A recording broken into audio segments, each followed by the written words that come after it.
Հիմա ստացվում է, որ մենք մի կողմից ասվում է, որ ապահովագրական ընկերությունները հիմա մոտարապես 150, չգիտեմ, 120-ից 150 կամ ինչ-որ հազար դրամ են, եւ ստացվում է, որ 129,600-ը էժան է համեմատ 150,000-ի, բայց ես կարծում եմ պետք է նկատի ունենալ այս մասին իմ կարծիքով իմ տպավորությամբ շատ քիչ է խոսվում, պետք է նկատի ունենալ, որ օրենքում նաև ամրագրված է, որ այս 129,600 դրամը նախատեսված է 2026 թվականի համար եւ օրենքը նախատեսում է հնարավորություն ապահովագրական այս վճարի վերանայման։ Անկեղծ ասած, ես կասկածում եմ, որ այդ գումարը կվերանայվի ապագայում,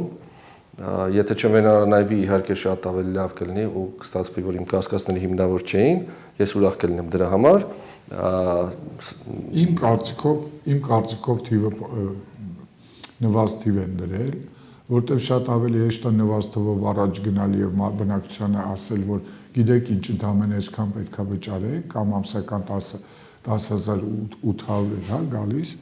10,000, հետո այդ գումարը տարբեր առնվազն 10 կետ է գրված, թե ինչի արդյունքում կարող է այդ գումարը վերանայվել։ Այդ թվում չգիտես ինչի հիմնադրամի ծախսերի հետ է կապվում վերանայում, այսինքն հիմնադրամը ինչքան շատ փող ծախսի,